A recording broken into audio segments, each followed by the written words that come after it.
Lors de la dernière course, Mercedes est peut-être passée à côté de la seule victoire qu'elle pouvait prendre à la régulière. Pour ceux qui n'ont pas suivi, le Grand Prix du Mexique a eu lieu et je vous propose de prendre 5 minutes pour vous en parler.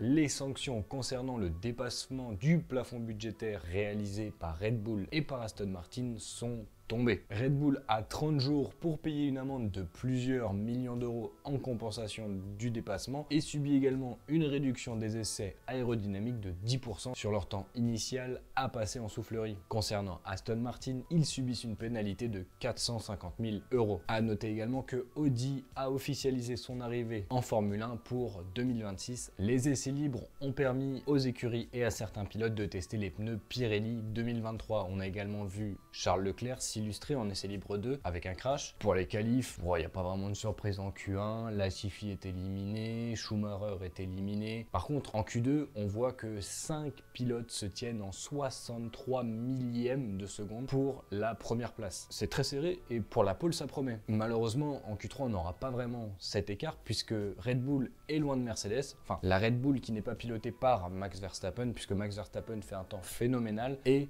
va chercher la pole position devant Russell et Hamilton qui sera le mieux placé sur la grille de départ au vu de la longue ligne droite. A noter également la grosse perf de Valtteri Bottas qui dans son Alfa Romeo signe le 6e temps. Pour la course, les stratégies seront très importantes et déjà au départ on voit des différences puisque les deux Red Bull et les deux Ferrari partent en soft alors que les deux Mercedes partent en médium. En tout cas, le choix des softs au départ était un bon choix puisque Red Bull et Max Verstappen gardent la tête du Grand Prix après le premier virage. Russell se fait un petit peu avoir par Lewis Hamilton qui passe deuxième en sortie du troisième virage. Russell perd encore une position au profit de Perez. Un peu plus tard dans la course, on a un gros combat entre Gasly et Stroll. Devant, Hamilton tient le rythme d'un Verstappen qui est coude sur la portière, qui force pas trop, parce que quand on lui demande d'accélérer de suite, tu vois qu'il prend quelques dixièmes de seconde à Hamilton. Sinon, le Grand Prix est assez calme. Ce qui redonne un peu d'intérêt à la course, c'est les premiers arrêts au stand qui arrivent. Red Bull tente un coup stratégique avec Perez en arrêtant le Mexicain plus tôt que Lewis Hamilton pour forcer Hamilton à s'arrêter et couvrir la stratégie de Perez. Malheureusement, l'arrêt au stand de Perez est raté. Hamilton peut donc prendre tout son temps pour s'arrêter avec ses pneus médiums et quand Verstappen s'arrête au 27e tour, Hamilton prend la tête du Grand Prix. Les deux stratégies qui se dégagent entre Red Bull et Mercedes, c'est le 2 arrêts pour les pilotes Red Bull et le 1 arrêt pour les pilotes Mercedes. Hamilton peut donc suivre tranquillement le plan mis en place par Mercedes et lorsqu'il s'arrête, il ressort à 7 secondes derrière Verstappen et quelques secondes devant Perez. Malheureusement pour l'écurie de Brackley, on apprend au 35e tour que Red Bull est très satisfait par la dégradation des pneus soft et ils disent tout simplement à Verstappen et à Perez, vous irez jusqu'au bout avec vos pneus médiums. Russell ne s'est pas encore arrêté et il pourrait peut-être changer de stratégie pour justement essayer de remonter sur les Red Bull et les dépasser. C'est d'ailleurs l'idée que lui a et que lui voudrait. Malheureusement, Mercedes ne l'écoute pas en étant persuadé que les médiums vont se dégrader à la fin du Grand Prix. Spoiler, ça n'arrivera pas. Dans le même temps, mais un peu plus bas dans le classement, on a un super dépassement d'Esteban Ocon sur Valtteri Bottas. Et là, un pilote revient d'entre les morts. Personne dont on ne parlait plus du tout cette année, Daniel Ricciardo, fait une course plutôt anonyme jusqu'à un certain moment où on se rend compte que il se bat pour les points en fait. Ce qui n'est pas arrivé depuis un long moment. Tout va bien pour lui, il a le bon rythme, la bonne stratégie. Qu'est-ce qui pourrait faire en sorte que ça se passe mal? Ah, l'attraction là.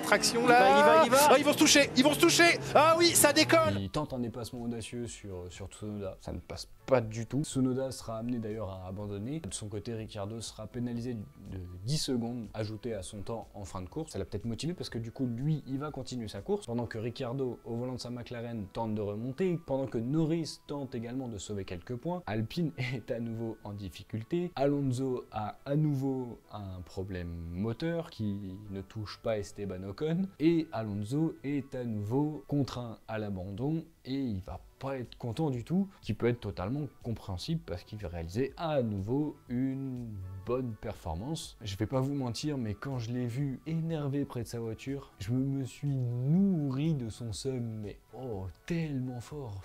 Cet abandon provoque une virtual safety car qui ne changera strictement rien à la course. À la fin de ces 71 tours, Max Verstappen remporte le Grand Prix du Mexique devant Lewis Hamilton et Sergio Perez. Quatrième, on trouve George Russell qui aura passé les pneus soft pour les 2 derniers tours. Cinquième, et très loin, on trouve Sainz devant Leclerc. Septième, c'est Ricciardo qui aura remonté et réussi à effacer sa pénalité de 10 secondes. Il termine devant Esteban Ocon, puis vient Norris et enfin Valtteri Bottas. Ça y est, Max Verstappen rentre un peu plus dans les livres d'histoire. Il est le premier pilote à remporter 14 victoires sur une saison. Record à battre puisqu'il lui reste encore 2 courses à disputer. 14 victoires en 20 grands prix. Ça fait beaucoup. Il n'y a pas eu beaucoup de suspense du coup cette saison. Pour Red Bull, c'est la 9e victoire d'affilée. Schumacher et Vettel sont effacés des tablettes. C'est encore un record qui saute. Comme disait Schumacher, les records sont faits pour être brisés. Concernant la lutte à la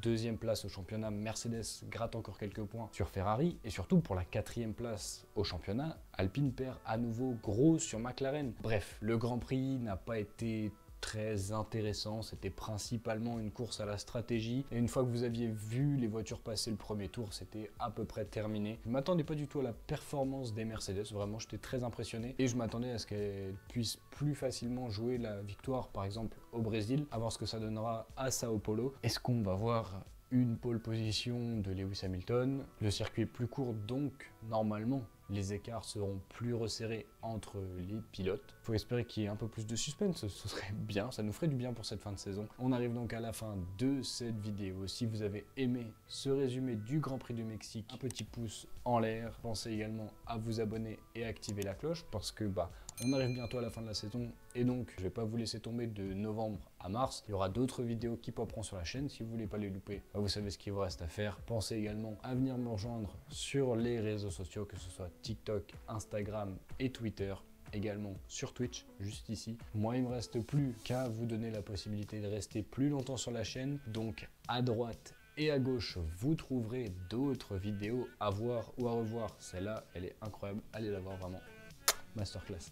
Et moi, je vous dis au revoir et à la prochaine.